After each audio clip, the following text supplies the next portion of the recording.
A bloodbath tonight in the rural town of Chinook. Everyone here is hiding a secret. 4 more victims found scattered. Some worse than others. I came as fast as I could. I'm Deputy Ruth Vogel. And soon, my quiet life will never be the same. Realm presents a 30 Ninjas production, Chinook, starring Kelly Marie Tran and Sanaa Lathan. Listen to Chinook wherever you get your podcasts.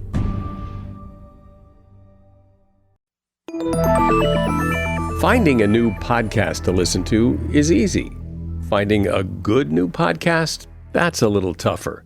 So let me recommend one. It's called Something You Should Know. If you like fascinating information you can use in your life from some of the top experts in the world, you're going to like Something You Should Know. I'm the host, Mike Carruthers, and recently we've covered topics like the benefits of laughing, the science of dreaming, where your deep desires come from, even how to make the perfect burger. We produce 3 episodes a week, and each episode is packed with rock-solid intel that will make your life better. And we have a lot of fun doing it. Something You Should Know has been ranked on the Apple Podcast charts every day for over 7 years. A lot of people like this podcast, and you will too. Listen to Something You Should Know wherever you get your podcasts. Look for the bright yellow light bulb on the blue background. It's Something You Should Know.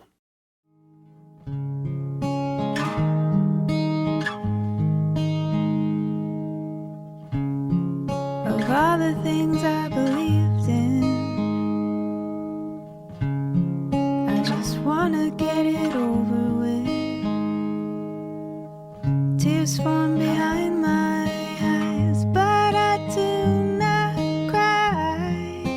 Counting the days that pass me by. Been searching deep down in my soul. Words that I'm hearing are starting to get old. Feels like I'm starting all over again. The last 3 years were just pretend. Wow. Jenny, was that Yes. you? I don't know. Did you have I don't know. You had some feelings there? You got a little feelings? You just sat down with your little acoustic guitar. You had to strum a little bit, sing a little bit. You know.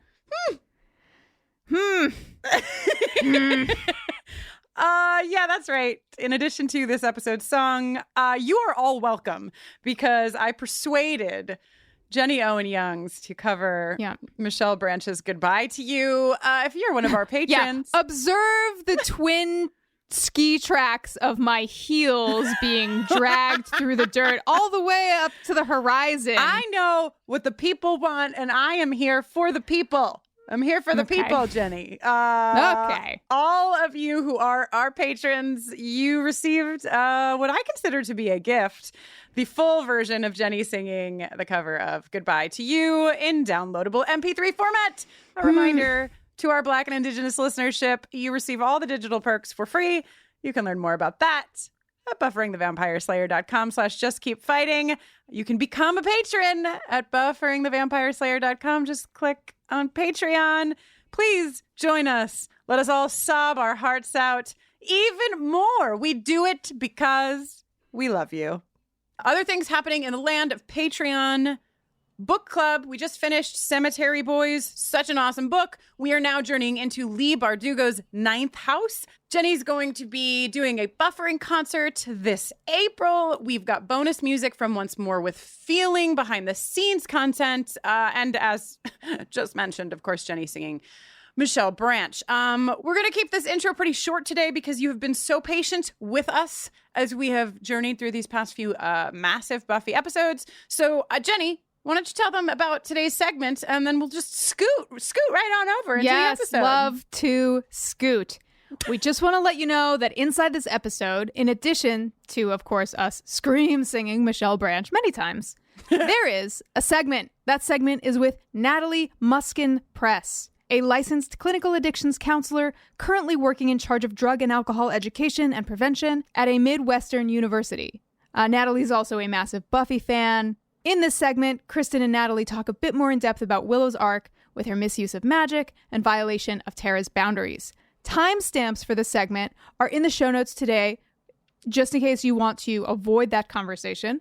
And we are working on a full episode with Natalie to discuss Willow's arc in season 6, which you'll see here in the coming months. Yes, this segment, this episode is, of course, spoiler-free. The conversation with Natalie that we'll be having more in depth will not be spoiler-free. So you're safe from spoilers here, and we'll warn you in that larger episode once more that that will not be a spoiler-safe conversation. You know what I think, Kristin? What do you think, Jenny? You know what I think it's time to say? Goodbye to the intro! Goodbye to the intro to the episode! If you like that, you'll get more of it in the episode. So, bye.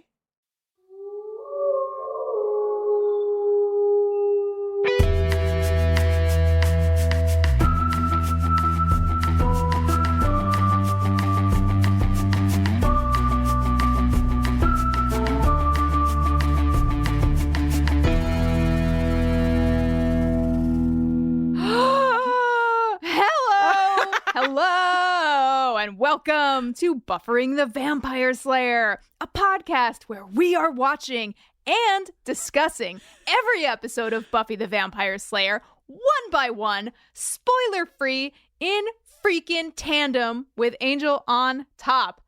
I am the ghost of Christmas past, Jenny Owen Youngs. And I am Kristin Russo. I actually just opened my mouth and some moths flew out. It's been a minute since we've taped just a regular episode of this podcast. And this week, I don't even know if you can call it regular because we are talking about season 6, episode 8, Tabula Rasa. You should stay tuned at the end of this podcast every other week for an original song written by us, recapping the Buffy episode we are discussing. Tabula Rasa was written by Rebecca Rand Kirshner, directed by David Grossman, and originally aired on November 13th, 2001, just 9 days in advance of my 20th birthday. Only 9 mere days before turn 20. Big changes in the pod this week because I have decided that I am now taking my episodic descriptions from the TV Guide description. Ooh. The date that they aired. I realized that I had access to that just today. It only took me 4.5 years of a podcast to realize this. But yes, according to TV Guide from November of 2001, this is the one where, despite Tara's misgivings about her overindulgence in witchcraft, Willow tries to cheer Buffy up by making the Slayer forget the idyllic afterlife she left behind. Alas, Lord God. Sorry.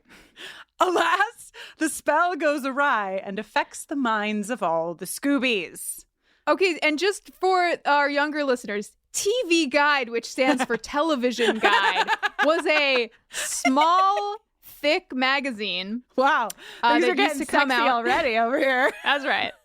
Yeah, Sexual Attention Award nomination number 1, me and TV Guide. It was a small, thick magazine that came out every week and just told you what was going to be on TV. That's how we were getting our information. But it also had like interviews with like, you know, Days of Our Lives stars and other television people. Probably, I'm going to guess that Buffy stuff was on the cover of TV Guide at least once. Oh, I feel like X-Files definitely was. There's all kinds of stuff going on, but the main point of the magazine was, hey, this is what's on TV this week. The thickness was attributed to the fact that they listed literally everything that was going to. Could you imagine? I mean, it wouldn't even be possible now. Like, take streaming out of the game entirely. It still wouldn't be possible to create a weekly book of everything that was on TV.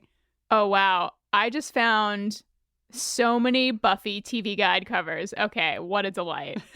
Y'all gotta Google TV Guide Buffy cover. Yeah. You will be rewarded. Or follow us on social media at Bufferincast, because I'm sure we'll do a post of TV Guide Buffy covers. All right, so never could anything get me so excited, Jenny, as when they previously on includes kitten poker, because I know shit's gonna be good if the kittens are hitting in the previously on. Can I just say, kitten poker? I hardly kitten know her. Wow. If you're a new listener, found us because of our musical podcast, this is what it's like in here usually. Sorry. Don't be sorry. Let me tell you something about this episode. About the very first thing that we see. Buffy is not only patrolling in head-to-toe cream. Terrible. Cream on Terrible. cream. Cream on cream. It also looks like it might be dry clean only. Like, she's asking for... I thought that Buffy was strapped for cash. But she apparently, when it comes to patrolling in highly stainable fabrics, money is no object. I wrote She'll it spare down, no but expense. I knew that I wouldn't have to say it because I knew that she would be all over that. Obviously, this choice is made to contrast very deeply Spike and Buffy, because Buffy is in white almost the entire episode. I'm going to jump ahead and say that later she's wearing a white shirt. I don't know if we can call it a shirt. I called it a tutu in my notes. It is sort of like a white corset that has some tulle. Is that how you say that fabric? At the bottom, just sort of flaring out underneath her leather coat. Lot of white in this episode for Buffy. Did you say tulle? Tulle? I think it's tulle. Listen, I'm no professional. Hey, we're just two girls. podcasters. Yeah, we don't know what we're talking about. If you know how to pronounce tulle, Tool. You're right. It's tool. Let us know. Listen, I used to call zines zines, so you can't trust me. You really did. I really did. Literally still was doing that when I met Jenny. So that's how it is to know me. Anyway, Spike appears as you would imagine he would in this place of graves, and he's like, "Hey, remember how the last episode ended? Excuse me. Did you see how the last episode ended? There was a song. It's called The Coda, and we kissed. There was rising music and rising tight embrace. I have never seen Gone with the Wind. I'm going to admit that here in this space. I don't think that's something you have to admit. I think that is wave a flag about it. You know what I mean? Really, I should be proud. It just seems like a canonically classic movie that I don't know. Kristen. Okay, well, I won't watch it then. Don't do it. I'm pissed off at Spike. Not the first time, not the last.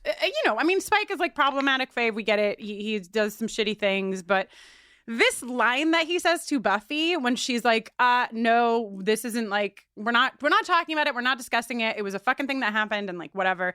He says, don't get prim and proper with me. I know what kind of girl you really are. That's that is some creepy fucking shit. And I don't know that we have ever played the patriarchy jingle for Spike before, but I'm going to come in hot here. I thought fucking Lone Shark was going to get it, but you know what? I'm giving it to Spike. The patriarchy!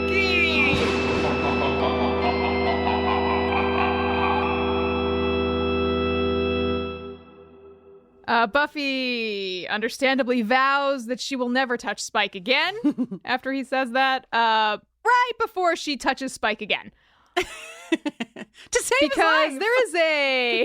There is a literal loan shark from New Jersey, I think. Definitely from New Jersey. And he is owed 40 Siamese kittens. This by loan Spike. shark has to be amongst the Buffyverse favorites for villains, right? I mean, this guy he's right out of The Sopranos. He calls Spike Mr. Spike, which is there's a few things that just give such shape and flavor to this beautiful loan shark mobster. Mr. Spike, he also pulls the stake out of the tree at one point, and just like the way he does it, you understand that it's a reference to every like Italian mafia movie you've ever seen.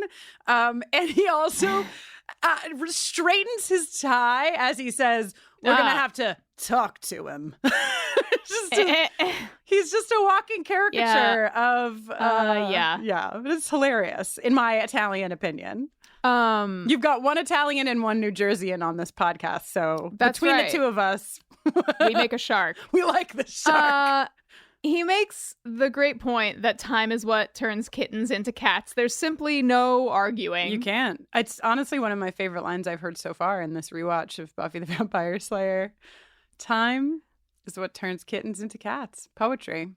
He also, Jenny, this loan shark is not only telling the truth about that, he also suggests to Buffy, maybe she wants a fucking job freelancing for him to help him collect debts, to which I say, perhaps that isn't the freelance job she wants, but maybe put that on the board. Maybe put that on the board. Yeah. Put literally anything where you're actually using the skills. Your innate, supernatural skills. Right. I Use mean, them. we all, just in case you haven't heard us say this, we obviously believe that Buffy should be paid for being the fucking Slayer. She shouldn't need to freelance, but... she just went through this whole, maybe I could be a construction worker. Maybe I could, use the power. Use the power. Make some money. Okay. Anyway, she saves Spike's life and says, self-awarely, if I would just stop saving his life, it would simple things up so much. This is the thing we've said many times. Why is he alive? Maybe she's listening to our podcast. Yeah. So next we go to the Scoobies speculating about where Buffy was while she was not alive. Right. And this is a complex issue. This is like a difficult thing to parse. Points are made. Feelings are revealed. Willow is lamenting that she was so selfish. Xander's like, I feel weird feeling bad that my friend's not dead. Right. Tara's like, we need to stop we need to stop centering ourselves. Yeah, Tara, voice in this of reason. narrative and try to figure out how we can help make things better for Buffy. And then Willow knows a spell. Yeah. I just want to underline how aware Tara is.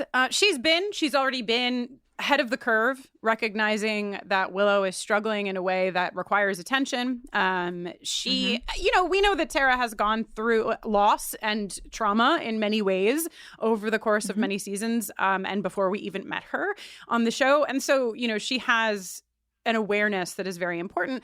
Willow, before she derails this train, I want to say, I did think it was a good moment that Willow had. She sort of says, we wrecked it. Xander says, we didn't know. Willow says, we didn't want to know. Then she says, we were selfish. But then she pauses and she says, I was selfish. And it's just you're going to hear, I have a conversation with Natalie later in the episode where we're going to really dig into some of the dynamics in this scene. But I do just want to say that, this is a moment. This is what you want to focus the conversation on. Willow is having a moment of realizing some of her real feelings that are haunting her, that are, really upsetting her, that she's struggling with. So that's what you want to talk about. And then follow Tara's lead. You also want to talk about your friend who has been super traumatized since she's been back, and how to help her. I don't think that Xander's idea of having weekly dinners and book clubs is bad. I think it's actually... No, that's a great idea. I know, right? I was like, that's what she needs. She needs community. She needs to be able to talk. She needs a space to, she needs a lot of things. She also needs a therapist and, whatever. But can I just jump back for 1 second to the beginning of this scene? Yeah. Because I cannot believe the nerve that Anya has sitting in front of two queer women and hating on Birkenstocks. Okay? She's imagining Buffy in heaven, walking around on clouds. She's like, no hate to the harp. Everybody loves a harp. But Birkenstocks? Those sandals are clunky. And I'm like, read the room, Anya. Read the room. And also, hey, they're not just for us. They're for anybody who wants a comfortable sandal that will mold to your foot and give you the support you need. Well, yes, looking back from 2021, we know that now everyone likes a Birkenstock. But hell back in 2001, queer women were really ahead of the curve with that guy. Yeah. So Willow's terrifying proposal is, I know a spell that will make her forget she was ever in heaven. Willow, what are you doing? She thinks that's how you fix it. To make it go away. She thinks that's how you fix it. It's not how you fix it. Tara responds strongly, and Xander and Anya are like, whoa, look at the time. Hear that distant telephone ring. We must run for the hills. Farewell. Xander's like, it's so high-pitched, couldn't pick it up by the normal human ear. Yeah. Gotta go. Yeah. So the two of them, Tara and Willow, get into a bit of a conversation here. It's really more one-sided. I think Tara is delivering a lot of very important wisdom to Willow, and Willow is just trying to backpedal out of this. She's really trying. You're going to hear Natalie and I talk about this in the segment, but Tara says, if you don't want to fight, right, because she has uncovered now, she knows what Willow did. This is the moment of reckoning. We didn't know until Tara says it, if she knew or if like Willow knew that Tara knew. She finds out. She says, you violated my mind. Tara's like, I didn't mean to. And then Tara says, if you don't want to fight, you don't fight. You don't use magic to make a fight disappear. And she also says, you don't get to decide what's better for us. That's not, you don't have the autonomy to be able to decide for me what is better for me. Oof. Fixing things to your liking, including me, she says. Oof. And she says, I don't think this is going to work. And what's really troublesome too is that Willow is not engaging in this conversation except for like sort of explaining her intentions until the threat of losing Tara is on the table. Then it's bargaining mode, yes, right? And then she's bargaining and she's saying, I won't use magic for a month. Tara says go a week. I don't know that Tara even means that, to be honest with you. I think Tara is not ready to have the conversation right now. I think Tara's just not ready to pack her boxes right this minute. And so this is just like, you know what? Do this thing because I need a fucking minute anyway. So like better for all of us if you're not using magic for a week. Great. But I think no matter what happened, honestly, in this episode, I think that they would be breaking up.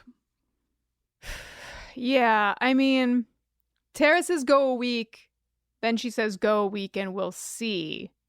You know, like she's creating that space for herself. But also, as soon as she says, then we'll see, Willow's face is changing.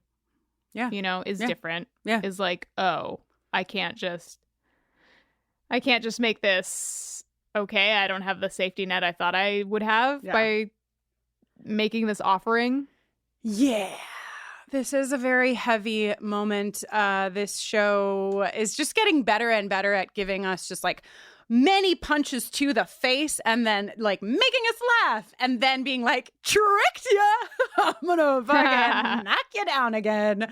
Jenny and I would be, I think, going a bit deeper into this, but we're going to leave the space for the conversation we had with Natalie later in the episode because there's so much to unpack here and outside of this episode too. And we're going to be doing that this season, especially over the course of the next few episodes. So this ends with the classic transition of Willow saying, are you saying you're going to leave me? And it cutting to the training room where Giles says to Buffy, I have to. No. Bad Giles. Yo, Buffy coming out strong with some fucking points here. Trying to, what, leave me all alone when I really need somebody? You can still be here and I can still be strong, she says. And like I we talked about this in Once More with Feeling, and we've talked about it a lot. I've just rage screamed on the internet a lot about it recently, but it's just, I think that like Giles is making a decision here and he kind of almost admits to it. It's that he knows that if he stays, he won't be strong enough to do what needs to be done so that he can be there for her. Like that the weakness is him. It's not her, because she's right. He can stay in Sunnydale and support her when she needs and deserves support and tell her no if she needs to be the one to talk to Dawn. Like, he just needs to be able to say no. And he's basically like, I don't know how to do that. I can't do that. So I have to literally physically leave you. Yeah, I can't be an adult, so I'm going to abandon you. Yeah. Boo! Of course, we know Anthony Stewart Head wanted to be spending more time with his family. Sure. Right. So...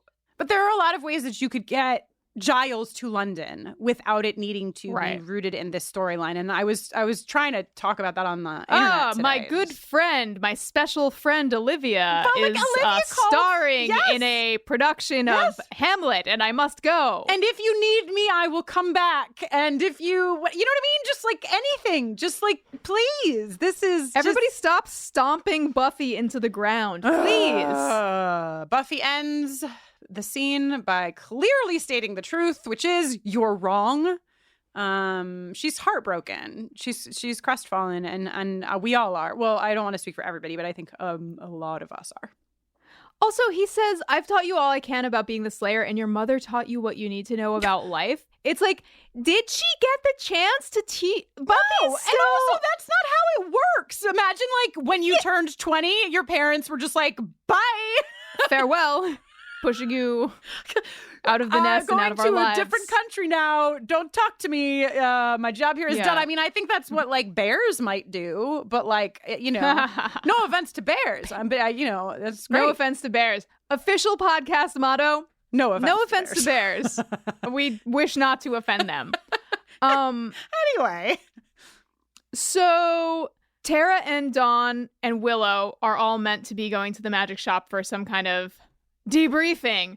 And Tara and Dawn are ready, but Willow is in a towel. So they leave, and then Willow does the classic spell of turn my towel into an oddly shaped shirt thing with slit sleeves and a confusing hem. Yeah, it's that spell. It's called I'm limited always to. doing it. That's the name of the spell. It's the Yeah. You say limited to, and then you boom. While you're staring in the mirror and poof. Slit sleeves for days. And then she, oh no, does another spell, and it's the memory spell, and oh no. And if you were covertly trying to do a spell, wouldn't you not leave the bag of spell herbs next to the open fireplace? Yeah, I mean, I don't like a lot of things about this. Also, she just like lets the crystal stay aflame by itself in the house. It's dangerous. But yes, I agree. Wait, the crystal she tucks into a weird unseen kangaroo pouch in her slit sleeve limited t-shirt, but she leaves the herbs burning. Yeah, that's dangerous. That's a fire hazard. This is exactly how these things happen. Willow, precisely. Jenny, you mentioned in Once More with Feeling that you don't like when the title of an episode is in the episode, and I thought how funny. So we don't often get that, but now we're 2 for 2 here. We got Once More with Feeling and Once More with Feeling, and we get Tabula Rasa in Tabula Rasa. How do you feel about it here? This one is fine. I don't know why. I like it. Can I? Let me live. Do you know what Tabula Rasa means and like any of its history? It's like blank slate, right? Yeah. In my case, haunted blank slate. Yeah, it's what is its history? Oh, well, first of all, the sort of, is it etymology? It's etymology when it's a word and entomology when it's a bug, right? Uh-huh. Okay. So like the etymology of Tabula Rasa is translated as clean slate, but it's actually more correctly translated as erased slate because... Yeah, because so a slate, obviously, I think a lot of people know, like, you know, when slates were used to be written on, you could erase them. But also tablets that were written on with like on wax, like wax tablets were also used as places to like write down things. You would remelt the wax and smooth it so that you could write on it again. Whoa. Pretty sexy, right? So... No? Just me? Okay, well, I think it's sexy. Hey, like what you like. I'm not going to yuck your yum. Remelting a wax slate to, yeah. So that is the definition of Tabula Rasa in terms of the word itself. It's like roots, where the root of the word comes from. But it is the theory, Jenny, that people are born without built-in like mental content. So therefore, right, all their knowledge comes from experience or perception. People who maybe believe in a theory like this would say nurture over nature. We learn how to be social beings. We learn how to this. We're learning it when we're born. We are just like empty little vessels. A lot of that's been, I mean, it's scientifically, I know it's just not true. They've done studies. I mean, in a million ways, because if you're just saying somebody is a blank slate, that it just can't be true. They've studied twins in the womb. So twins are obviously not outside of the womb. They're inside of the womb, and they are social with each other inside of a womb. You like as twins. They're like, what's up? They're like, hey, what are you doing? Floating? Nice. What are you doing? I'm floating too. And like that at they're least. Like, this amniotic sac is dank. That at least tells us that, being social is innate to us, right? Like that we do interact with other human beings, et cetera. But, we could do an entire podcast on the theory of Tabula Rasa and like all of the fucking philosophers over time who have argued about this. There's probably some fucked up shit in here if we just unpacked it. But we have a whole episode of Buffy the Vampire Slayer to discuss. So now you know yes. what it means, where it came from, And I would just like to say one more thing about this scene before we leave it, Jenny, which is, do you think that picture of Buffy on the mantle is from when she was dead, but nobody thought to take it down?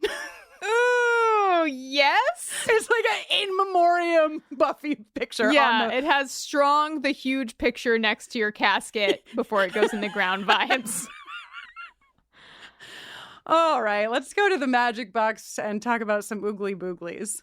Giles is about to tell everybody about the oogly boogly of him leaving town when worst. Tweed Spike runs in smoking in an ear flap hat. He's traded his little blanket for an ear flap hat. Yeah. Just Anya, when he walks in smoking, says, "Holy moly," which kills me. And he's like, "You need to give me asylum. This fucking shark is after me." Toothy guy. Baby seal breath. Great writing in this episode. Meanwhile, while this is going on, the crystal in Willow's shirt cloud tar pit turns black. Willow's shirt is the void, drawing us inward. And so that happens, indicating that, the spell is about to the beat is about to drop, and the beat is the spell. Mm-hmm. And meanwhile, Buffy is like, y'all, please, you have to just stop. I need respite. Yeah, everybody Please? needs a fucking minute. Tara needs a minute. Buffy needs a minute. Giles says he's leaving right before Buffy has this moment. Like, he does say it out loud, which I think is important. And, sorry, but before we get to Buffy talking about her experience, Xander also does say to Giles, "You're leaving now?" Yeah, man. Correct. Right. Willow says, "I'm so sorry" to Buffy, and Buffy is just, I think Buffy is like experiencing a moment many of us have experienced of like, nothing that you're doing is helping, and I cannot possibly think of anything that you could do that would help. And so I just like need you to go away. I'm going to go away because I can't. I just can't. And she says, "If you understood how it felt, how it feels, it's like I'm dying." And then just before we get too sad, don't worry, poof goes the crystal.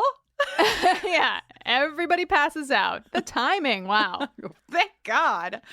Seemingly hours go by.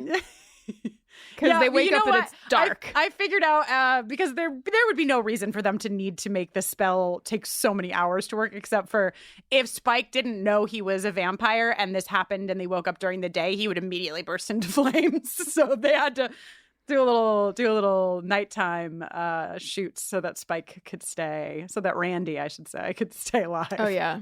So what do we see? We see Willow and Xander, who are kind of like laying down together.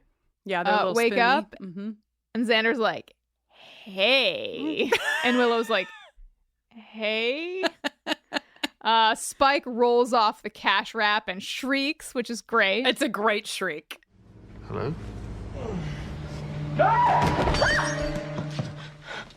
Yes, followed by that lovely dawn squeal. It's like a shriek, a squeal. Giles has sort of drifted off on Anya's shoulder. And they're like, what the fuck? Once again, they're just trying to figure out what the fuck inside of the magic bags. So Giles is like, maybe it's a hangover or a blackout. Like, maybe we drank a bunch. Anya's like, I don't see any booze. I don't see any head bumps, and I don't see Helen Funt. You know who that is, Jenny? I had to look him up. He's the creator and was the host of Candid Camera from the 40s until the 80s. Can you believe it? What's interesting is how much did they forget, right? Like, she remembers Helen Funt. Yeah. So, like, maybe for most of them, it went back to the time of their birth. But for, like, Anya, although that would be complicated because Spike then would remember that he was a vampire and that his name was Spike. So, who knows? Metaphysics, everybody. They're putting things together. They're putting together that they don't know who they are. Willow's like, what do you mean you don't know who I am? Why were you all like, hey? And Xander says, I thought you were a girl and I'd remember, which is Xander. Nice. Xander is like, I don't remember who I am, what my name is, but I remember that I'm a fucking Xander. Is like, that's that moment right there for him. Unfortunately for everyone, Spike already took the patriarchy jingle. they put together that they're in a magic store, and Tara, what is her look, is so excited. Giles's magic is all balderdash and chicanery. Beautiful. I seem to be... he follows it. I seem to be British and a man beat with glasses. And I'm like, you pretty much nailed it. Yeah, nice. That's it. You got it, man. Dawn seems to be reduced to like, I don't know, 11 or 12 years old. She's acting way young. And I don't know if that's like because of the key business, if that like impacts what happens when you what is do it to wipe forgetting a mystical, spell on her. Yeah. When you wipe a mystical energy ball of its memories, that it does seem like Dawn would have retained all of her memories, doesn't it? Right? That's interesting. Or at least not be acting like, I feel like she's tougher than this. Yeah. Yeah. Oh, yeah. Oh, wow. That's fascinating. I would really like to have a sit-down meeting with the monks to discuss the workings of this spell with Dawn, the mystical energy ball. Spike makes this comment about Giles being British, a little homophobia in there, a little Nancy boy comment. Then he realizes, hearing his own voice, that he is also British. Bloody hell. Sodding, blimey, shagging, knickers, bollocks. Oh, God. I'm English. Welcome to the Nancy tribe. You don't suppose you and I... We're not related, are we? Anya fucking just jumping in here to let us know that perhaps they are related, because there is a ruggedly handsome resemblance. Nice. Giles then goes on to say, when I look at you, I have this feeling of like familiarity and disappointment. This episode from this point forward for the next like 20 minutes or so, it's literally just going to be Jenny and I saying the lines, because they're all just so fucking great. Yeah, it's really tight. It just really is. It's just so well written. It's so hilarious. Spike decides that Giles is his dad, and that Anya therefore is a tart. I mean, a tardy stepmom. Stepmom. And he also, I love how Spike is like, oh, how I must hate you. And Giles is like, what did I do? And Spike says, there's always something. Anya's like, oh, wait, don't worry. Everything's cool. We're engaged. Look at my ring. It must mean that you and I are going to get married. I don't understand how her engagement ring would signal that they're engaged and not already. I guess you would have the wedding ring also.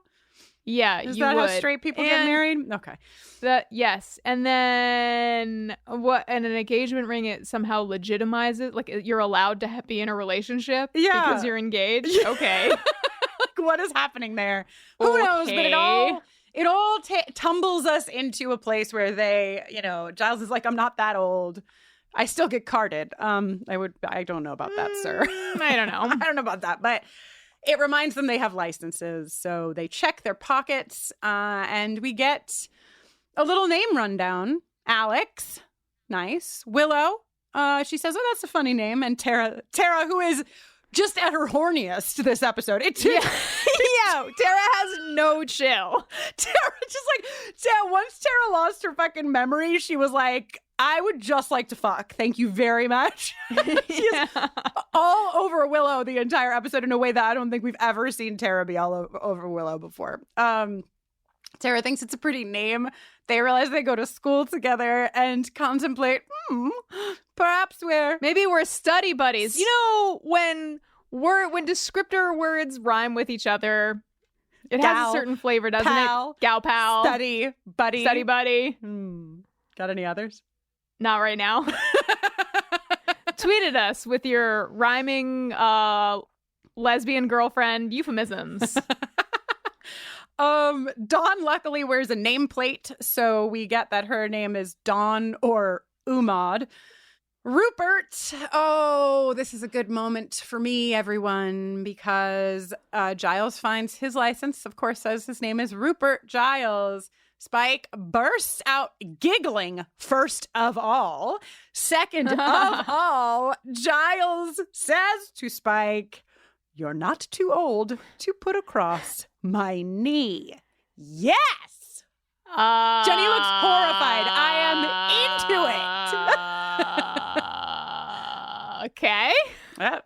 Luckily, this podcast is 50-50, so that will be in the Sexual Tension Awards coming right around the bend. Uh-huh. I'm sorry, but you go back and you watch fucking Spike's face in that moment. There's just imagine that it's Spike and Giles.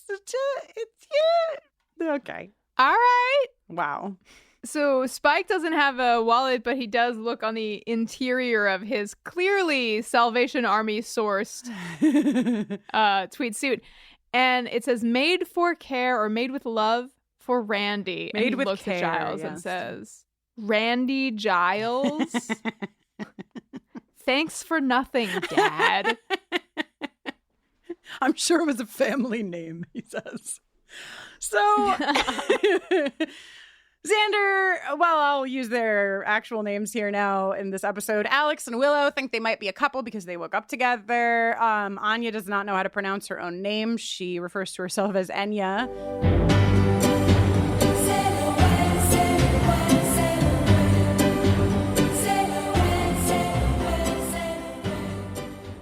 Anya and Rupert discover they own the magic shop together. Very progressive of me, says Rupert.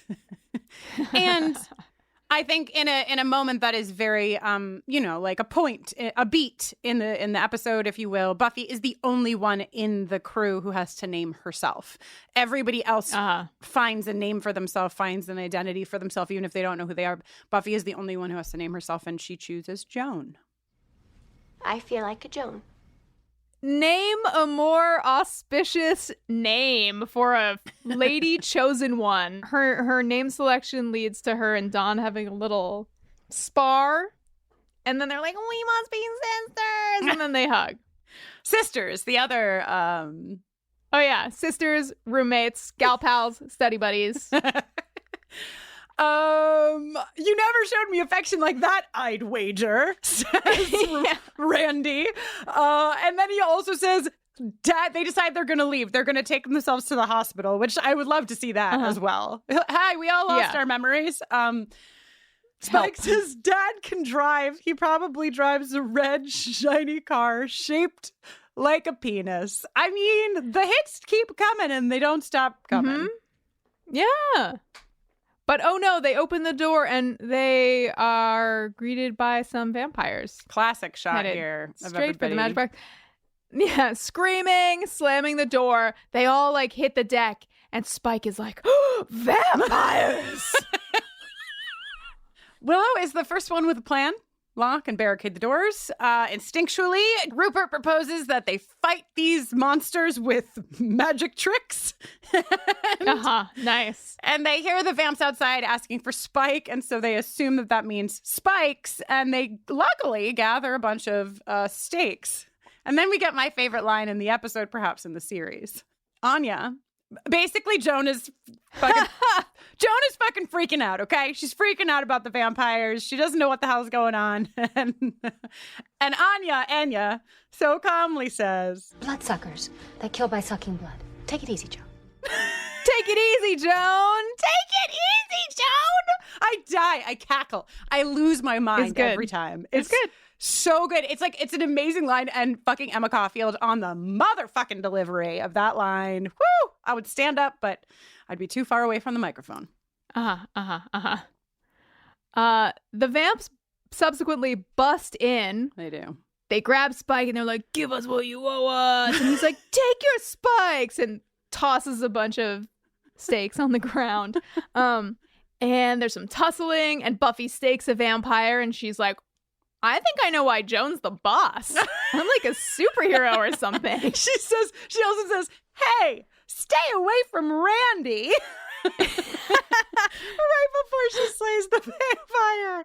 Why does it work so well? It's so funny. It's just so funny. And like you can tell that they like, maybe they had all these lines written before. Maybe they already had the lines written, but it's also, I think, possible that once they realized how fucking hilarious it is for Sarah Michelle Gellar to call James Marsters Randy and for him to call her Joan, they like added a few more in because then... Yeah. I'll say there seems to be an abnormal amount of ADR in this episode. And I don't know if that is due to post-shoot rewrites. Interesting. Or like punch-ups. Huh. Because, man, this episode is really funny, like really densely funny. So I wonder if they really just like, once they cut it all together, they were like, you know what? The beginning and end of this episode are devastating, so we really need to juice up the middle and make it as funny as possible. Yeah, because it's really, I mean, just like the stay away from Randy before she slays the vamp is hilarious. And then they decide, I have a whole theory actually about Buffy realizing that she's a vampire slayer superhero, whatever. So I'll take that moment in a moment. But before Randy and Joan go out, because they decide they're maybe the strongest, they should go. We get this again. Ready, Randy? Ready, Joan. And it's just so funny. It's so funny. As a podcast network, our focus is bringing you shows you love to listen to. But we also sell merch related to those shows. And partnering with Shopify has made that both possible and simple for us to do. Shopify is the global commerce platform that helps you sell at every stage of your business. Whether you're selling scented soap or offering outdoor adventures, Shopify helps you sell everywhere because they've got you covered from their all-in-one e-commerce platform to their in-person POS system. What's so fantastic about Shopify is how, no matter how big you want to grow, they provide everything you need to get control of your business so you can take it to the next level. Businesses that grow with Shopify. Sign up for a $1 per month trial period at shopify.com/realm. That's all lowercase. Go to shopify.com/realm now to grow your business, no matter what stage you're in. Shopify.com/realm. Support for today's episode comes from OneSkin. Did you know that your body starts accumulating senescent cells as early as your 20s? Also called zombie cells, these cells stop producing collagen and hyaluronic acid like they used to, and start secreting an inflammatory substance that makes neighboring cells dysfunctional too. There is an answer for these zombie cells though, and it comes from our friends at OneSkin. OneSkin was founded by an all-woman team of scientists, and is the first and only skin longevity company to target cellular senescence, a key hallmark of aging, with their proprietary OS1 peptide. It's scientifically proven to decrease lines and wrinkles, boost hydration, and help with the thinning skin that often comes with age. And for a limited time, you can try OneSkin and get 15% off using our code BUFFERING when you check out at oneskin.co. I've been using OneSkin's OS1 face and eye topicals for months now, and I have seen undeniable results. My skin feels healthier and brighter. I'm a big fan of their products, and I'm happy to recommend them. OneSkin is the world's first skin longevity company. By focusing on the cellular aspects of aging, OneSkin keeps your skin looking and acting younger for longer. Get started today with 15% off using code BUFFERING at oneskin.co. That's 15% off oneskin.co with code BUFFERING. After you purchase, they'll ask where you heard about them. Please support our show and tell them we sent you. Can I tell you something that I thought about today while I was watching the episode? Please. So when Buffy realizes that she is some kind of superhero, and she gives us, Sarah Michelle Gellar giving us an amazing line delivery on, I don't know, but it was cool. Just brilliant.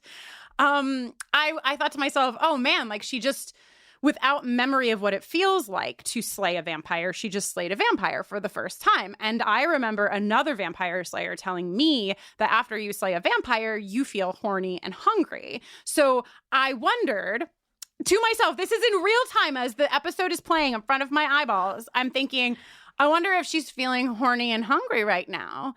And then she literally looks at like Spike or somebody and she's like, I feel wicked strong. And I was like, skirt! What just happened? So my theory is that she slayed the vampire. She felt horny and hungry. That brought up some memory in her that gave her just one Bostonian word that popped right out of her mouth. So it's a good theory, right? I love this. Should I start a Reddit this is a very thread? good theory. I've never used Reddit in my life. I don't understand it, but it's exactly for this sort of thing. Okay. So, some plans are hatched. They decide Buffy and Spike are going to go confront the vampires. Anya's going to stay and protect the cash register. That's, I guess, innate. Innate, right? Yeah. Okay. Blowing to the Tabula Rasa theory right out of the water. Yeah. And then as Randy and Joan are about to leave, Rupert says, son. And then they embrace. He just wants to make up for all the damage he's done in the fake life they've created for himself. Yep. It's very nice. It is. Look, if that's the last time he's going to see his son, Randy. It is. You know, it's very sweet. Leave it on a good note. Okay, Kristin. Mm-hmm. Question for you. Yes. You are traveling through a sewer with no memory and some people that you don't really know. Yep. And vampires are hunting you. Yep. Do you move quickly and quietly, or do you sing "The Ants Go Marching One by One"? Definitely like a fucking option dipshit. B. Definitely option B. I love the song. Love it. Used to be a camp counselor myself. It's a great way to bring like team unity. You know what I mean? Get everybody feeling like they're ready for the fight. Yeah. Hey, Dawn is still innately fucking Dawn. You know, must be another Tuesday. It's true. Before Dawn starts singing "The Ants Go Marching One by One," hurrah, hurrah. We also see that Joan has realized Randy is a vampire. Randy believes himself to be a superhero too. Hey, I'm a superhero too. Joan, where are you going? Giles everybody's discovering things. Giles has discovered that he has a one-way plane ticket. A lot of extrapolation here. I mean, maybe he was just going to get his return ticket when he got there. Like, what? Yeah. Take it easy, Rupert. Yeah. But he decides that this means he's leaving his fiancée, Anya. Meanwhile, we're getting a lot of intuition. Happening. Anya's intuition helps her select a magic book, which is apparently just solely a spell book for how to summon bunnies and then more of them. So she is putting herself in a bad position. My intuition tells me this is the book, she says, and then follows it up. Again, amazing moment. My intuition, because Rupert is like, how do you know I'm not the magic one? And she's like, my intuition tells me you are more of the paperwork type. Hell yeah. Okay, so as you know, we are feuding with the hosts of Angel on Top, Morgan Lutich, and LaToya. I'm not feuding. Jenny refuses to participate in our feud. She doesn't like to feud. I love everyone. She doesn't like fun or feuds. I don't like conflict. Well, I think that the feud has become incredibly official since it is now canonized in the show itself. We get Spike / Randy and Buffy / Joan essentially tearing Angel and his entire livelihood to shameful shreds in this next scene. Let's just play a sound clip here of what Randy thinks. He's realized he's a vampire, but he's like, I don't want to bite you. So what's going on here? I must be a noble vampire. A good guy on a mission of redemption. I help the hopeless. I'm a vampire with a soul. A vampire with a soul? Buffy is disgusted. She is Joan. Joan is wholly unimpressed. Joan thinks it's ridiculous, using ableist language once again in the show, but she thinks that the whole idea of being a vampire with a soul who helps the helpless is ridiculous. To which I say, feud. All right, ready for some fucking quick cuts?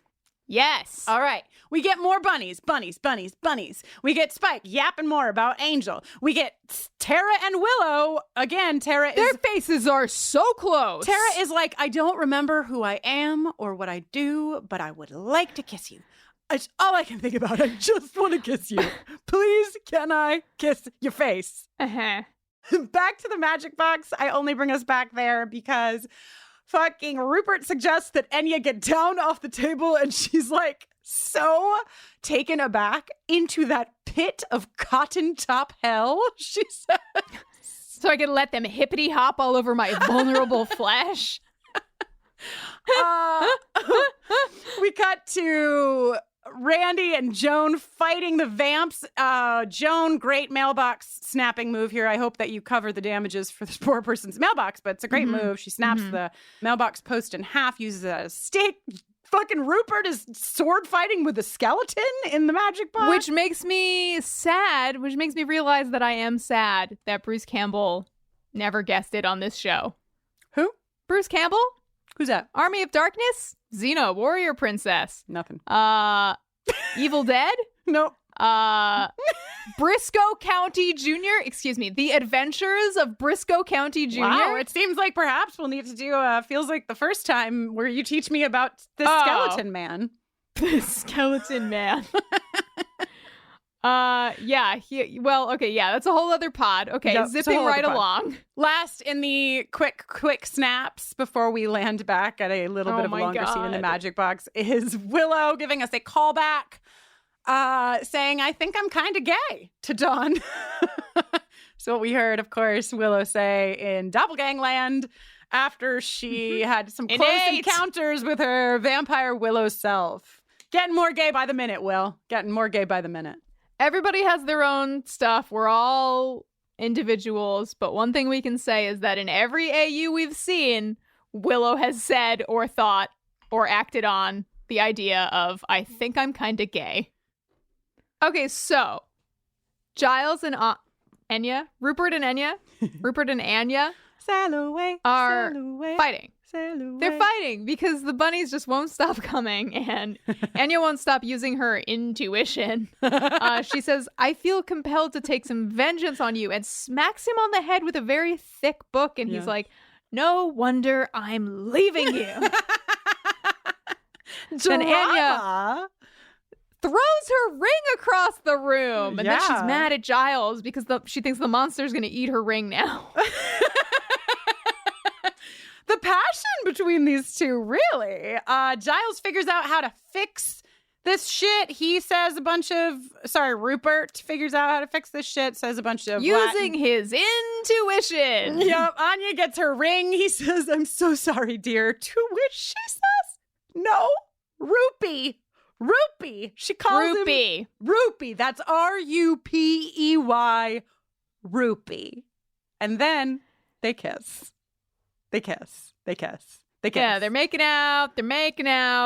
Meanwhile, in the sewers, a vampire who is hunting the Scoobies says, I smell beer. It smells good. The writers were like, the rest of the episode is too good. We got to do something to cut it. Like, why to did balance he it out? Why did he even need to talk? It smells good.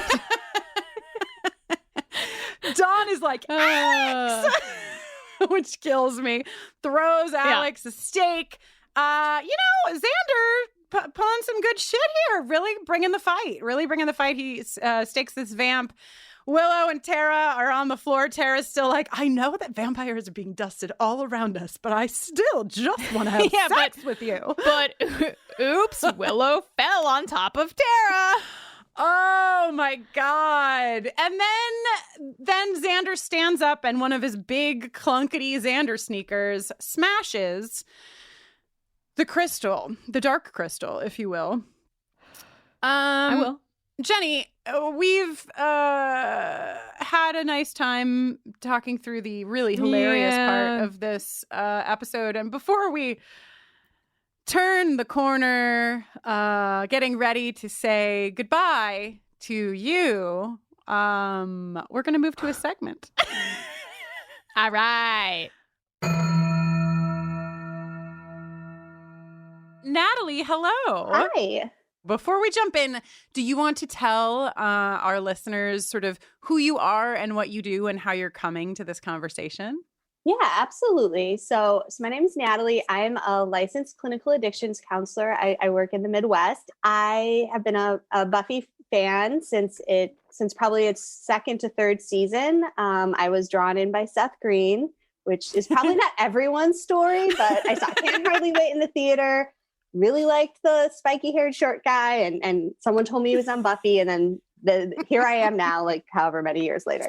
But yeah, so I've worked with people who have misused drugs and alcohol or have had experienced significant distress because of their use. I've worked with women, I've worked with teens, I've worked with adults, aftercare. I've worked in the local prison system and jail system, teaching college courses and doing groups there. So I've got kind of a variety, and then now I work with college students. So I've run the gamut. I think what's really important about bringing you into this conversation right now is that we're also coming out of Once More with Feeling, which is an episode where obviously we were focused on, singing and music, and we had a little bit of conversation, but there's this whole arc of Willow breaking boundaries, doing things without consent that we haven't talked about too much. And so I would just love to hear maybe your framing around what we've seen Willow do here, and if it's portrayed in a way that you feel is like responsible in terms of showing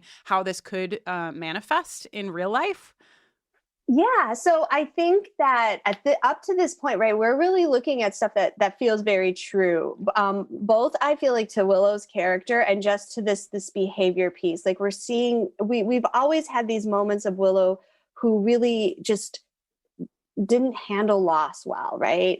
And maybe feeling out of control and lost and not having this power, even if we think back to when she found out about Oz and Veruca, right? Like, in her mind, like she couldn't go through with the spell. It wasn't that like the spell was a bad idea. It was that she couldn't go through with it. Right. And this idea behind like, everything from moving that book out for Dawn when she was missing Joyce, right. That Willow really does see magic as a tool to make the world better. But because she struggles so much with loss and grief, her idea of making it better maybe isn't always the healthiest way.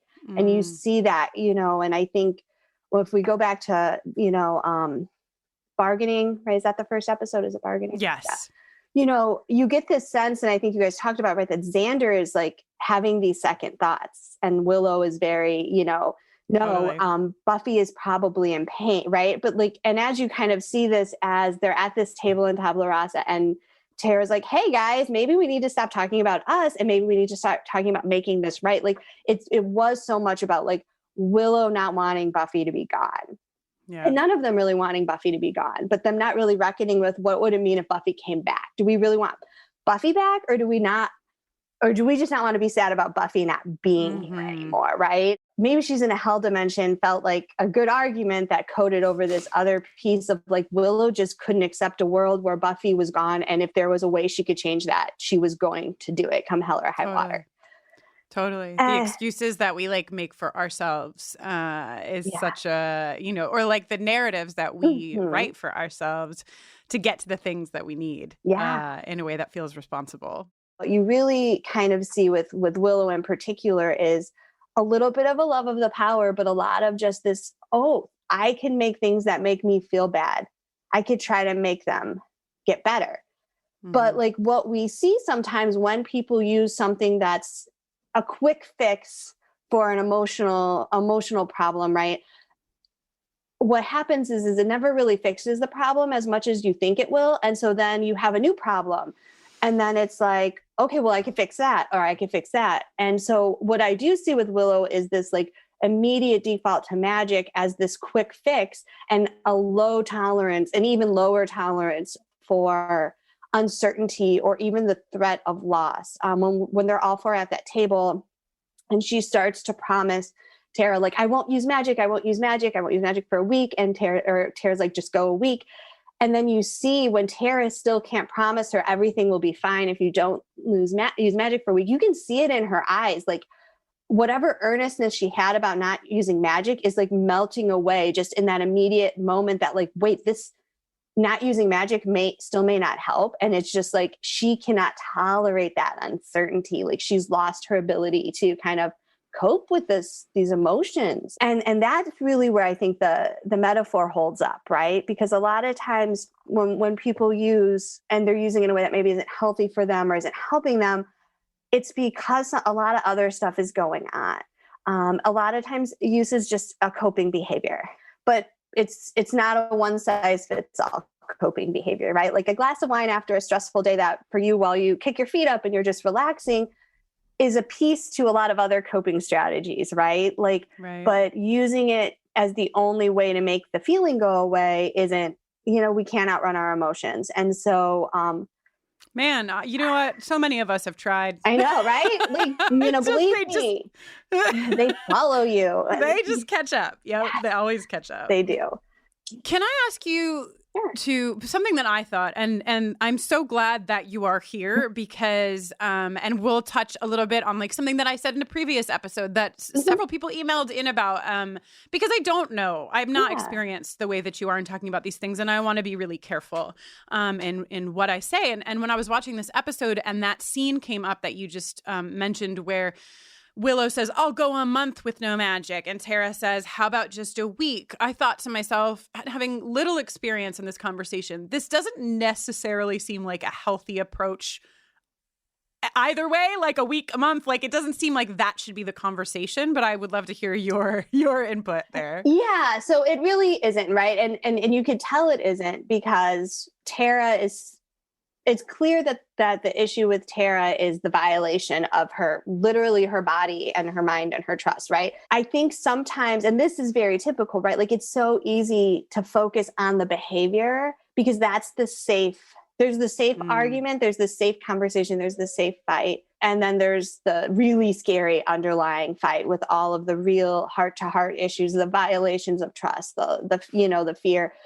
And so what I think you see here, and you see it in the argument over the decorations in the party as well, right? Like, it's not really about the decorations. Like, I don't think that if she wasn't concerned about Willow's kind of disregard for like how she uses magic, I don't think she would get mad about the decorations. But it's safe to get mad about the decorations because that's a lot safer than, don't you think you're messing with people's lives? We're not thinking these things through. Like, when are you going to stop? And then we see she moves all the way up to erasing the fight from Tara's memory. Right.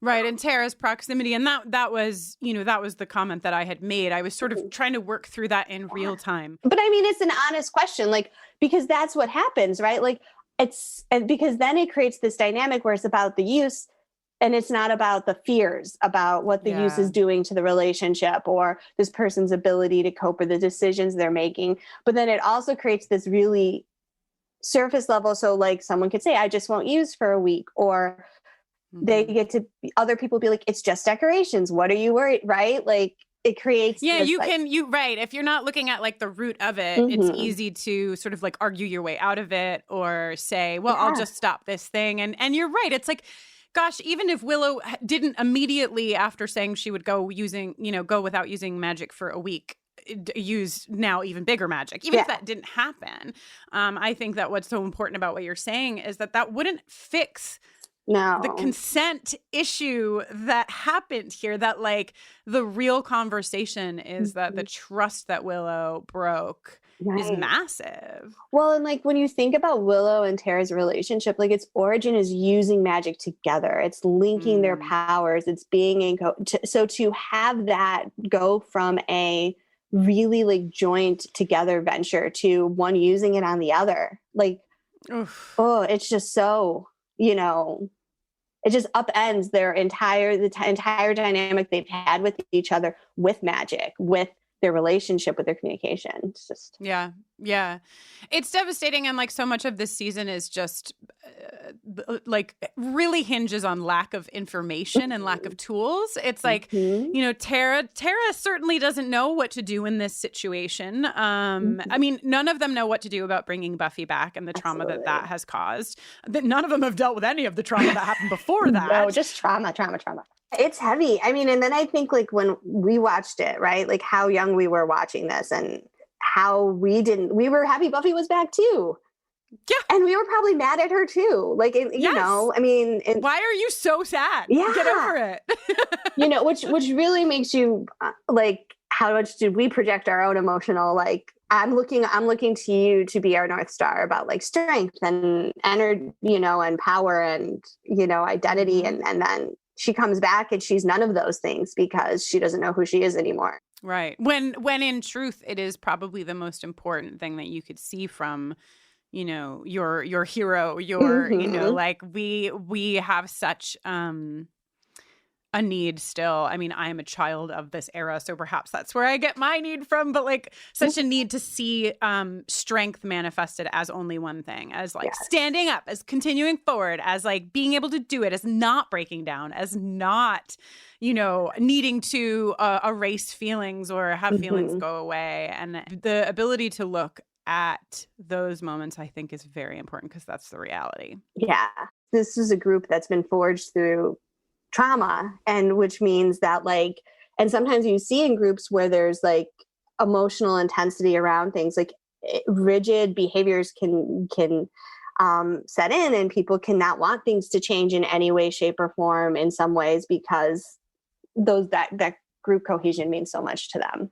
Yeah. Willow does want it to feel like it used to feel, and it cannot feel like it used to feel, which I imagine is the undercurrent to so much misuse of, you know, substances and like just the things that we do in our lives that are often unhealthy and not productive, I think root in that space of, I just want it to feel like it used to feel. Yeah, absolutely.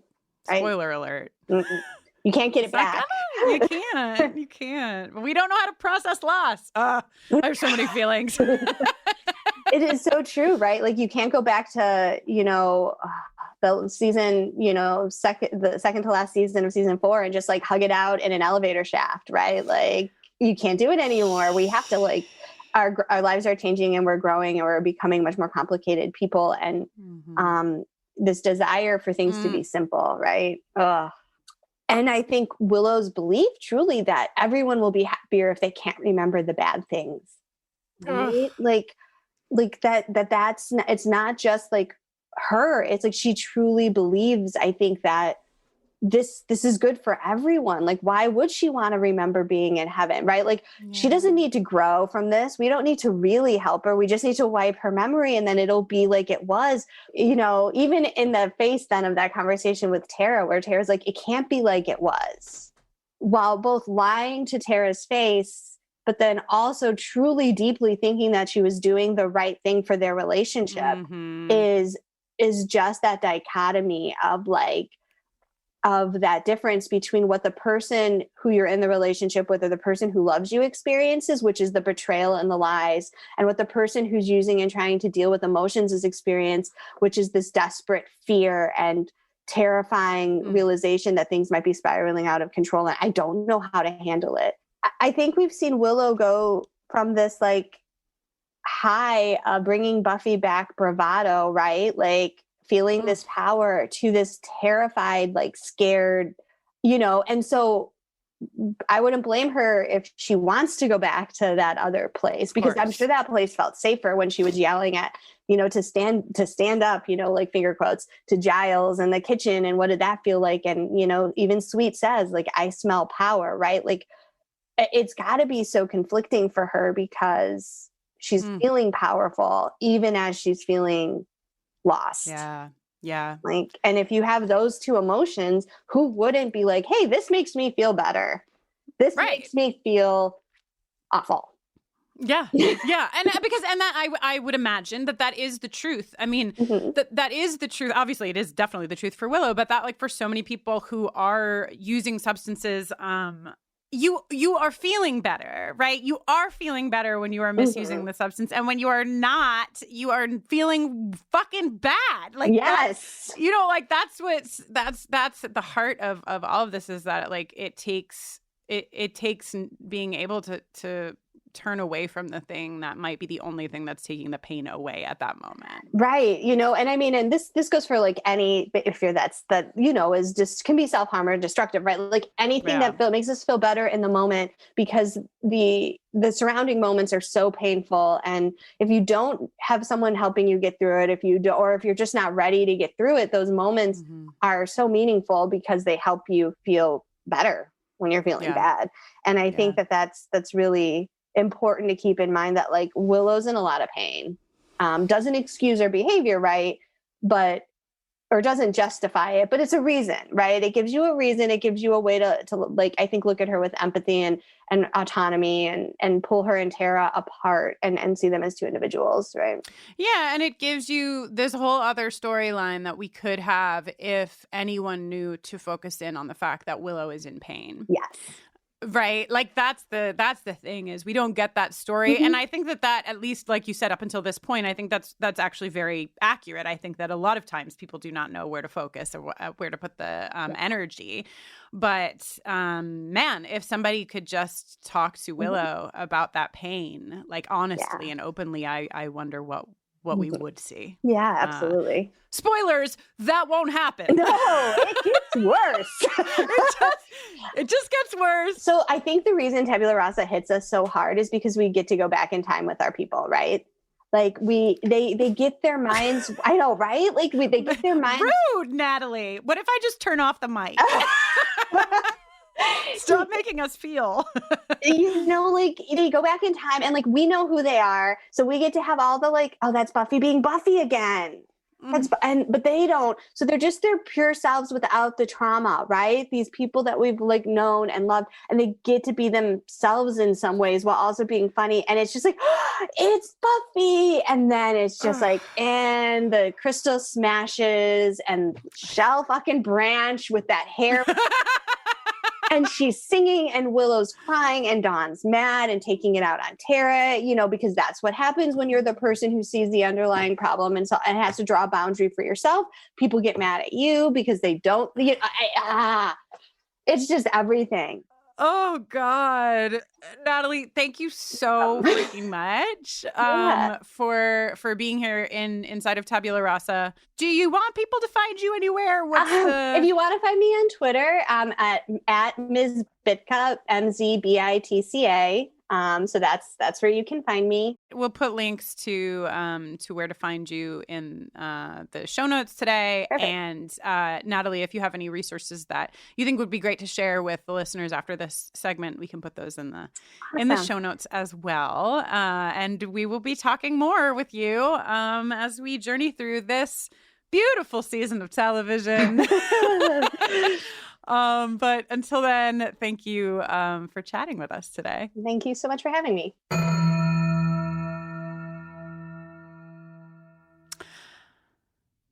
Oh my God, fucking Natalie, right? Incredible. I mean, thank you so much, Natalie. Oh my God. And as you heard in the segment itself, there'll be more of a conversation with Natalie because there's a lot more to talk about here. But wow, just so happy to have found you and to be having this conversation with you.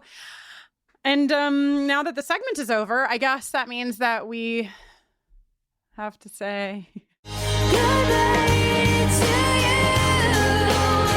well, before we do that, let me give you one more dose of levity to inoculate you against the dark clouds that are rolling in even as I speak. Please.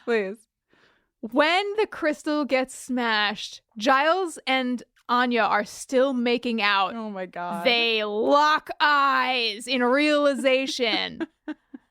And the next time we see them, they are maniacally cleaning the magic shop at opposite ends of the room.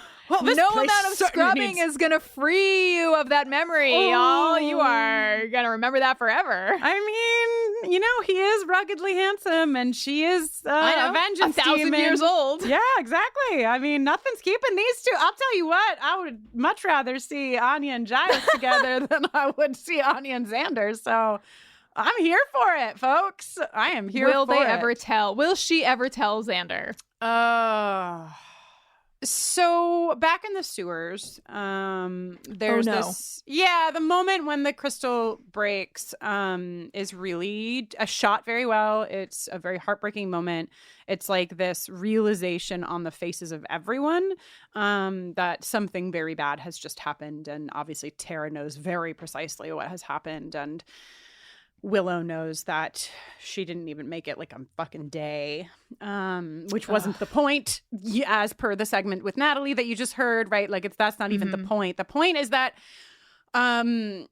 she deeply, deeply hurt this person that she loves and is starting to hurt many people that she loves and is making decisions that are harmful to herself and to others. And now with this revelation, it's sort of like everyone knows that something else has to happen, that it can't just be like chatting about this issue, right? Like like this is serious. It's really serious. And Tara, we see her face last as Willow walks out of the sewers and she's crying and it's fucking awful. We get one kind of little moment because we get the fucking shark one more time and he is like, "You're an odd duck, Mr. Spike." Don't worry about your debt. To which Spike is nice enough to be like, not nice enough, but just like, I like that part of Spike's self is like, this is not about me getting out of the 40 Siamese kittens that I owe you. I will get you those fucking kittens. This is just about like, I need a fucking minute, man. And I told you that at the start of the episode. So Spike's like, "Buffy, are you okay?"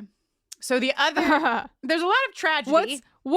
What's worse than being pulled out of heaven by your friends back to the hellscape of life on Earth once? Yeah. Oh, what if it was twice? Yeah. Essentially. What if you would have to have that realization all over again? All over again. This is, I mean... Do you think that Willow ever even realizes that she has now caused this like complete re-traumatization of Buffy? I mean, I know we have to watch the season and find out, but like this is fucking horrible. And Buffy is just like reduced to essentially like not speaking. And we cut. She's reeling. She gets up. She runs away. She's got to get to the bronze because Michelle Branch is playing. Goodbye to you. Go to everything I knew. I'm so mad that you didn't wait for me to sing with you. There's no time like the present. Goodbye to you. Goodbye. This is what.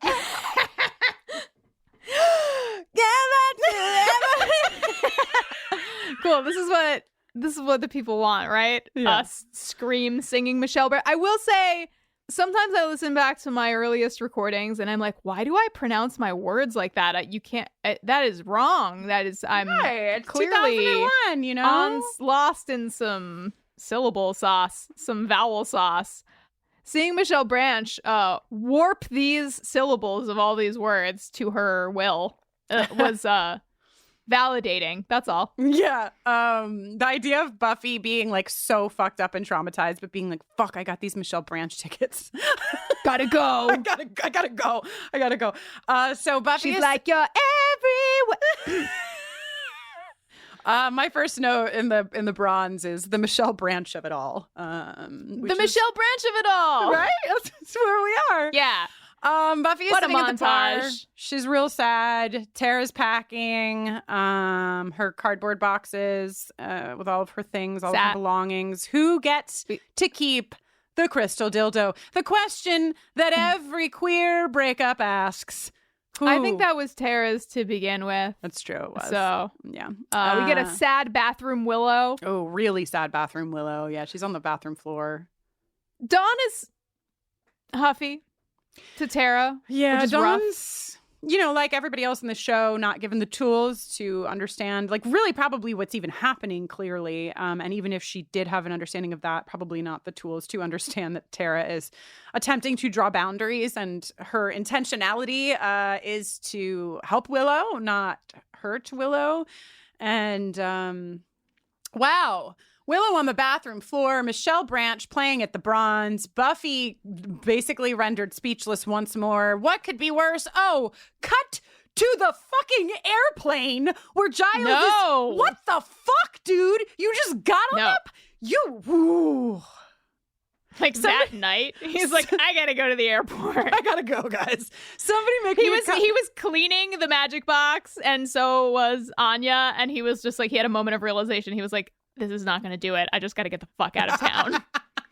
Can somebody please make me a supercut where Michelle Branch is actually singing in all of the places, though? Like, she's singing at the bronze, but then she's also in the bathroom with Willow, and then she's, like, in the fucking airplane bathroom as well. Just like, goodbye to you. Why does she have to be in the airplane bathroom? I don't know. I just felt like it was, you know, that seat wasn't taken. Okay. Anyway, we cut to Willow. Poor Giles in a middle seat, by the way. Yeah, that's what he fucking deserves, man. Well, you were the one I loved, the one thing I tried to hold on to. I want you, but I'm not giving in this time, says Michelle Branch, echoing the thoughts of Tara, who is not giving in this time correctly, the thoughts of Giles, who is not giving in this time incorrectly, and the thoughts of not Buffy, who is fully giving in this time. Making out at the Bronx. I'll tell you what, I would make out with Spike to a live concert of Michelle Branch in 2001, and I would enjoy it. So congrats. Buffy, you know what? Fucking, this is how I feel, right? I mean, whatever. This is how I feel today at the end of Tabula Rasa. Buffy is fucked up, and no one is helping her figure out her fucking trauma. And she needs help, Buffy. She needs to feel something that is going to be able to like take away some of the chaos that she's living through and like numbness that she's living through. And she said it to us. She's been clear about it. And since no one is helping this fucking girl, I say make out with Spike on that pole. You make out with Spike on that pole, Buffy. Yeah. You fucking do it. You do it. Because you fucking deserve to feel something and no one's helping you. If I was there, I would help you. And not by making out with you. I would help you holistically. But also then we could make out too. I don't know. I'm not... Whatever. Okay. All right. Anyway, my last note... my last note yeah. is just making out. So I'm riffing on it now. Oh, so speaking of making out... Oh, yeah. Sexual attention award. All right. So we are back in the pilot seat. Back in our beautiful, where we are always trying to get to. We're clawing our way here every episode. We got some slots. We got some noms. It's true. This is how they fall today. It's true. In the first slot for your consideration, he's a daddy shopkeeper. She's got a big old ring on her finger. It's Rupey and Anya. In the second slot, well, the British invasion, anyone? That's what I'm talking about. Matching tweed, matching rugged handsomeness. It's Randy and Rupert. Why not? In the third slot, your noms and ours, well, there they are, a classic, perennial favorite, it's Buffy and Spike. The fourth set of noms for the final fourth slot, well, it's your favorite host of Buffering the Vampire Slayer, Jenny Owen Youngs, and a short, thick TV guide. What do you think about that? Great, Jenny. I'm so excited to vote in the slot nom party. And I just want everybody to know that the Sexual Attention Award segments are not scripted. And I say that because I think probably people think you have planned out what you're saying. And Jenny never is. She just comes up with it like live in the space, which I feel deserves a little recognition. Thank you so much. I'm touched. Yeah, you're welcome. Touched by your short, thick TV guide. Gotta go. I just get filled up with the STA spirit, you know? So join us. Cast your vote. Make your voice heard in our beautiful sexual tension democracy by voting in the Twitter poll at BufferingCast. It'll be up for a week. Sexual attention award. Goodbye to you. Goodbye. It's the end. It's the end of the episode. Kind of lines up. We're here at the end of the episode.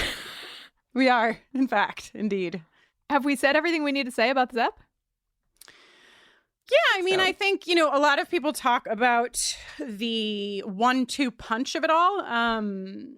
Perhaps we'll even find that there are a couple more punches to be... The sad and the funny, you mean? Those punches? No. The punch of Once More with Feeling followed by the punch of Tabula Rasa. It's sort of like, it's just a lot. And we've been talking since the start of season 6 about how like there's a fucking lot. This is a really heavy season. And, you know, the writers thankfully do give us, I mean, this episode is a classic example of like just sheer joy and delight in getting to enjoy these characters. I mean, I think we might have even mentioned it in the segment with Natalie, but like this enjoyment of the characters that we once knew, it's what they want. And we feel a relief in it. You know, I mean, I think that this is one of the best episodes of the series, but I also started to question like what it is, but also is part of the reason I enjoy this episode so much, because I also like yearn for before all of this trauma happens and we were here in this place. And I think there's a truth to that.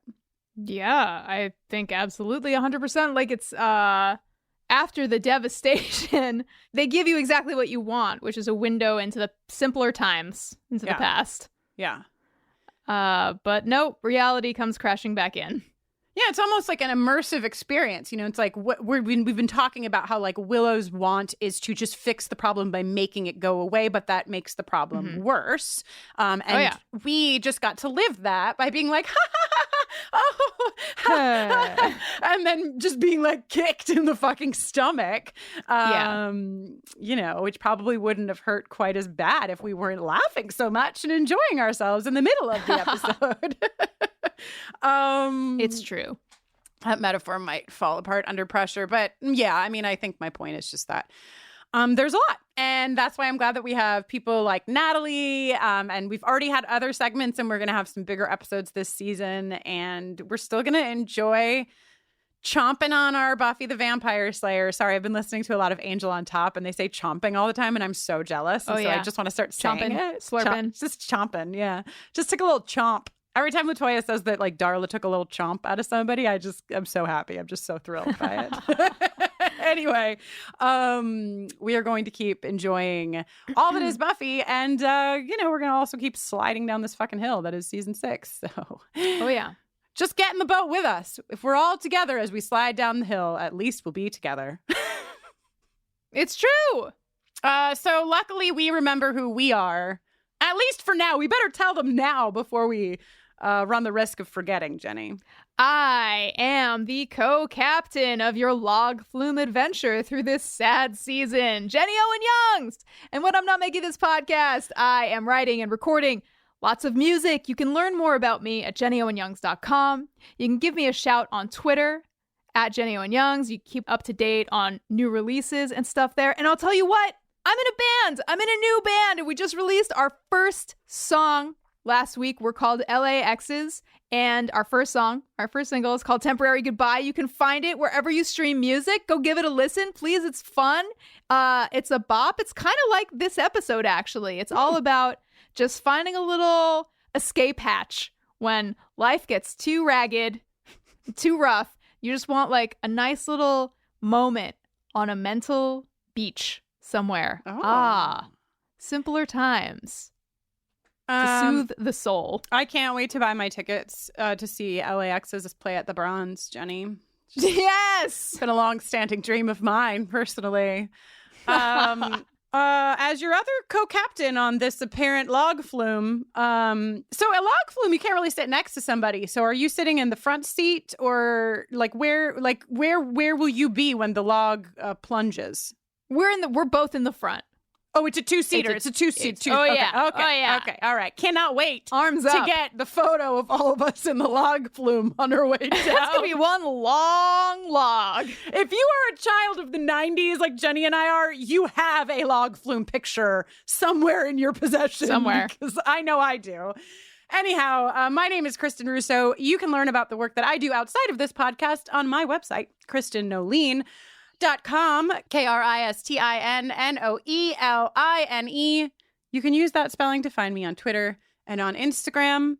I do work with the LGBTQ community. I do speaking events, so many more now because we are so digital, that if you'd like to, have me speak at your workplace or your school, you can find out how to contact me using that website. Also, I do a podcast with Joanne Robinson on Patreon. We are just wrapping up feels like a thirst time. We watched Magic Mike XXL, Coyote Ugly, and Mr. and Mrs. Smith. We got thirsty in February.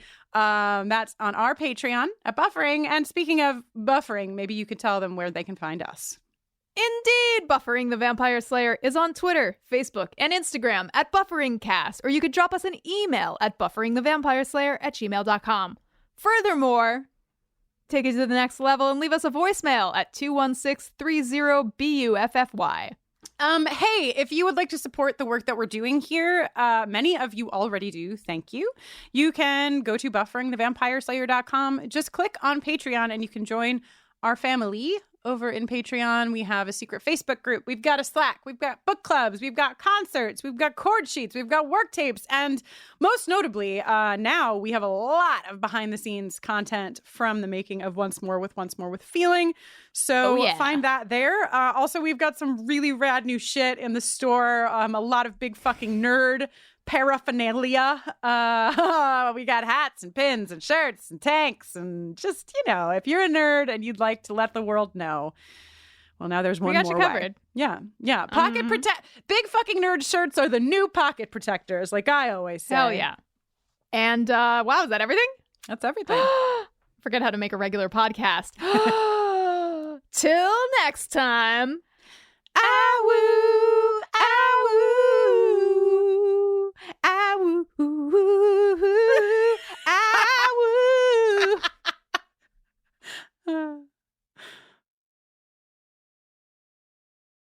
La la la la, look at me go.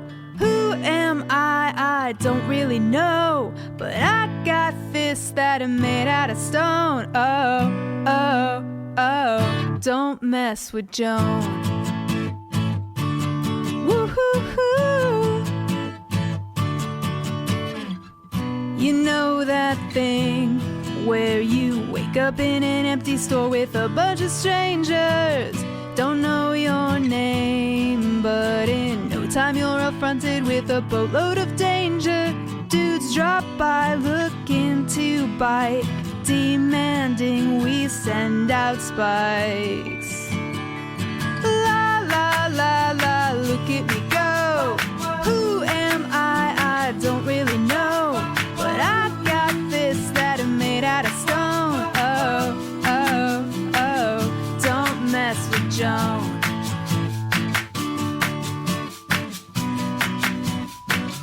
Don't mess with Joan.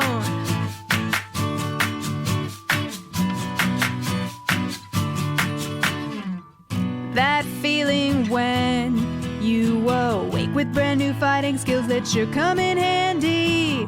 I'm 10 by 10. Guess this whole world saving thing is left up to me and Randy. Anya will protect the cash. Umad's a pain in my ass. La la la la, look at me go. Who am I don't really know, but I've got fists that are made out of stone. Oh, oh, oh, don't mess with Joan.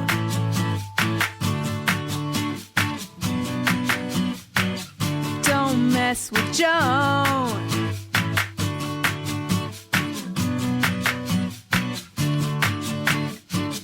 Don't mess with Joan. Don't mess with Joan. Don't mess with Joan.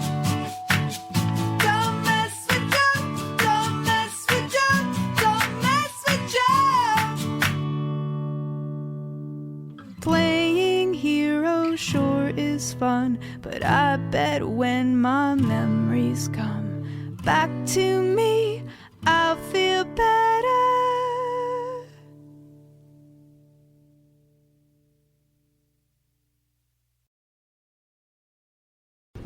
Talmor, Sheshin Marachi.